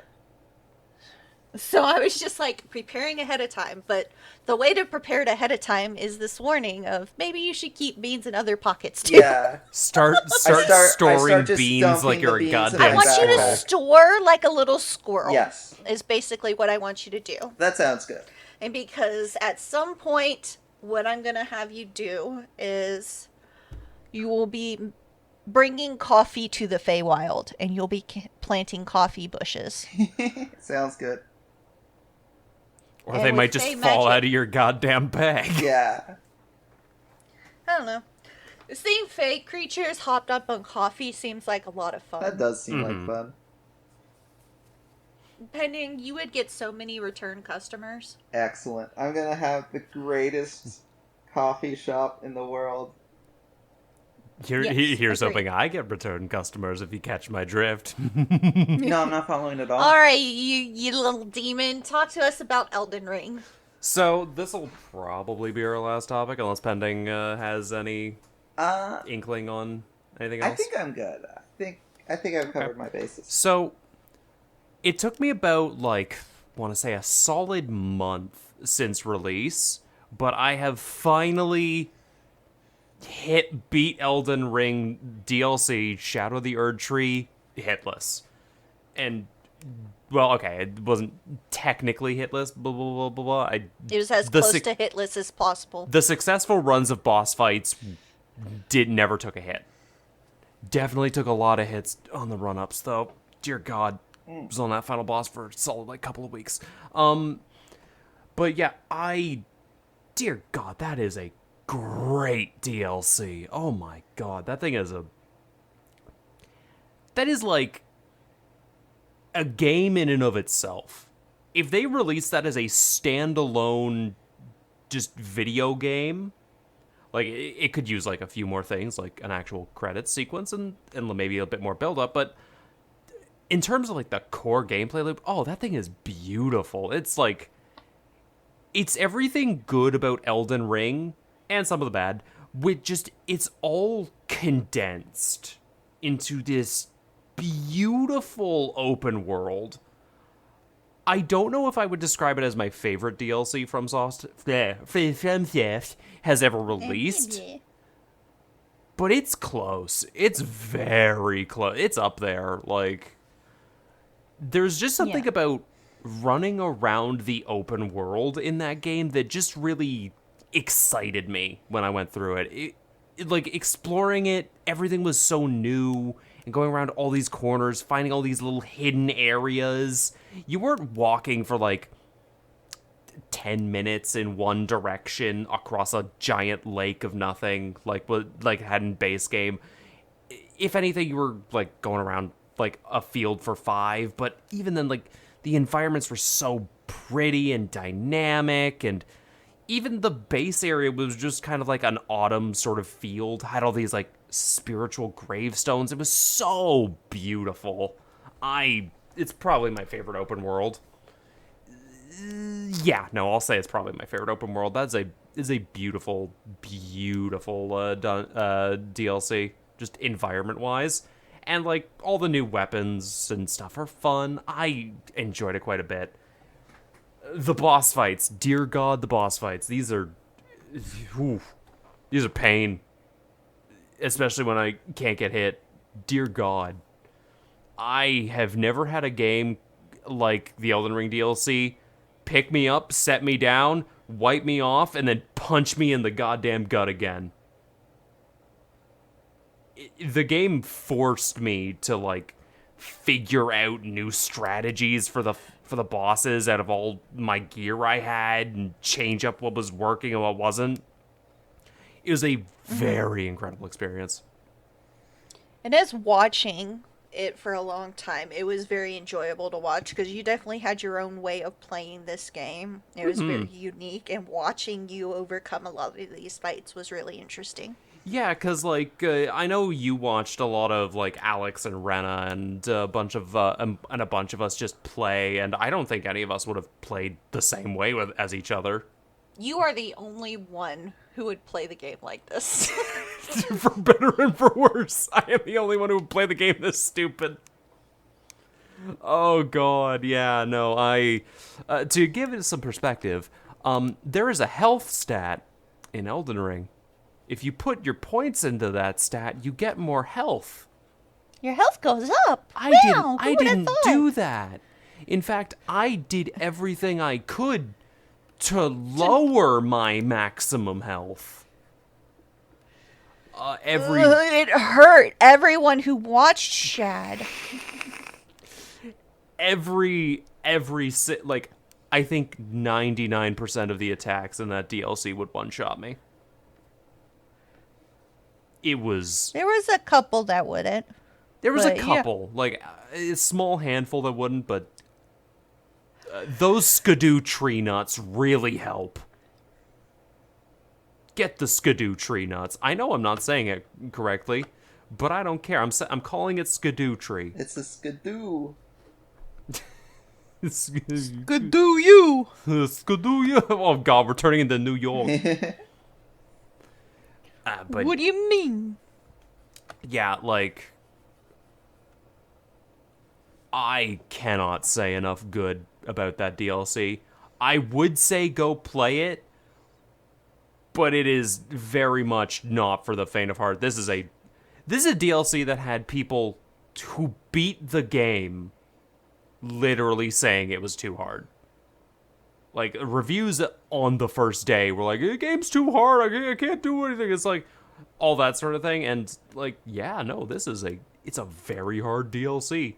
You need to beat a not post-game, but, like, optional super boss to even access it. The game, it is not fucking around. And, boy howdy, when the first enemy, like, just one-shot me out, rip, I knew what I was in for. But, yeah. I can't say enough good about the Elden Ring DLC. That, like, I don't know why you would be listening to this podcast and being like, I don't know, I'm on the fence about getting the DLC. You have already gotten the DLC if you are somewhat interested. And I think this, like, goes back to Elden Ring. If you are at all, like, semi-interested in the Souls genre as a whole, Elden Ring is a fantastic starting point. Just in general. There is so much there that kind of just invalidates the fights, for lack of a better word. Like, there are so many different ways to play and just creative get-arounds. Like, I know a lot of people are just like, oh, if you didn't beat the game this way, you didn't really beat the game. That's bullshit. Like, don't play the game like me. My weird adrenaline junkie ass who, like, no HP, all damage, dodging every hit, playing on the razor's edge. Don't play like me. That's crazy. Not even my friends who love these games play like me. I'm a weirdo. But if you're all at all, like, semi-interested in the Souls genre, Elden Ring's great. Go play it if you're in. Is it your favorite of all the Souls genres? You know, I don't think I can say, even with Shout of the Erdtree, I don't think I can say it's my favorite game and it to come out of that catalog. Damn. There is a certain way. There's a certain world design that Dark Souls 1 had. And to a lesser extent Bloodborne, where, like, you played a bit of Dark Souls 1, Kyrie, so maybe you picked up on this, but, like, the amount of interconnectivity that the world had in Dark Souls 1 just felt so good to come across. Like, you could feel like you're in another planet. And all of a sudden, you go through a cave and you're back in the safety of an early area, and that sort of stuff just clicks with you. And no other game in the series has really hit that itch of exploration that I've kind of been missing. Yeah. So, like, while Dark Souls 1 isn't my favorite, like, combat-oriented game, it's still a very special game to just run around in. It's always been, like, one of my more favorite sandboxes. Mm-hmm. But, like, if I had to choose top game out of all of them, probably Bloodborne. I know it's, like, a very weird statement to say. Like, it's also a very, like, common statement. Most people who have played Bloodborne will say Bloodborne is probably their favorite. But, like, no, I think most people say Erdtree's now their favorite. Well, yeah, no, I would... They have a very valid point. I would also say, like, port Bloodborne to anything that isn't the PS4, please. Maybe improve the frame rate a bit, but just give us the game again. Give us the game. It's trapped on... They gave you New Game. Yeah. They did give us a new game, and it is a very, very good game. I cannot say enough good things about it. It's better than having remake after remake after remake after remake after remake after remake. Oh, we got one of those too. They Oh, I remade know demons. you do. I know. But you got new content, which is not something you see a lot of nowadays. They like remaking old things. Especially coming out of like FromSoft as a studio. Like, those guys aren't just sticking to the one formula that works. Especially after, like, we're gonna be getting Elden Ring 2 at some point. It was far and away the most successful game they've ever released. But we're also getting games out of the studio like Armored Core, Sekiro, games that are like adjacent to the Souls formula but are very different games in their own right. And it feels really good to just be excited for a studio release. Because you know what you're gonna get is like A, quality, and you can just kind of get excited for it. It feels... There's a lot of games and a lot of releases I look at nowadays, and I'm just like, I'm kind of jaded, and it's like, it's not really like, whatever. It's like, yeah, sure. But when the FromSoft logo comes up, I'm like, okay, you know what? Hit me. I'm in. I don't care what it is. You could be showing me a game about, like, cars turning into zebras, and I would be in. It's gonna be a shame when that cars turning into zebra game turns out to be really buggy. Like they really should have let that cook for like 6 more months. Yeah, they really should have. Yeah. It's also really funny you say that, because goddamn, Souls games are notoriously super buggy. Oh, are they? There is a glitch that speedrunners use that if they put themselves at like a certain angle and hold a zip, they will, or hold their shield with 2 hands, they will just teleport. Like across the fucking world. Perfect. And like there was also a glitch where you could just walk on the air with your horse. Mm-hmm. So it's like these games are notoriously kind of like held together with hopes, dreams, and a little bit of Elmer's glue. Right. But they're always like, yeah. It's usually fun glitches. Not saying crashes don't happen, but they're usually fun glitches. Well, that's fair then. Mm-hmm. I'm glad. But yeah. I think this is a good spot to end. Yeah, I think this is a very good spot to end. We've been going for a couple hours now. Yeah. And, yeah. But, Shad will yes, edit it down to a cool 25 minutes, of course. Oh, God. No, I do not have that. I don't have that much time. No, but yes, thank you all once again so much for coming by. This is... So who we rating, guys?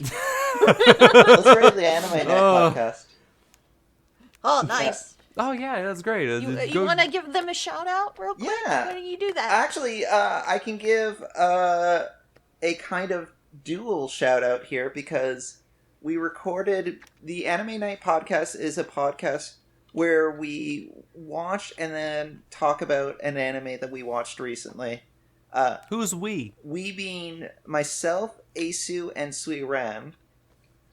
The second part of the shout out is we recorded an episode for it recently, and that episode will air on Sweeren's upcoming radio station called Virtual On Air, which will make its debut Monday, August 12th. Hey, nice. And if you're interested in other content for that radio station, there is also something called Director's Cut, which involves Carbide, Kyrie, and Shad Neon. Absolutely. Yeah. And if you just want to see a little bit more of my solo shenanigans, I also have a show on Suiren's radio show called Misleading Messages. Yeah. And hey, if you're happening to be listening to this podcast on Suiren's radio show, it's also there. Are we putting this on Sweet's show? Yep. Oh, nice. I've already given her the first 2 episodes. Oh, perfect. Okay, yeah. So if you are listening to this on Virtual On Air, please continue to do that. You can also find this podcast on Shad's YouTube channel. Hey, if you missed an episode or just want to hear that again, come on by the YouTube channel Shattuck Neon 500, and you can see everything on the Left UnSSPoKEn podcast. Yes.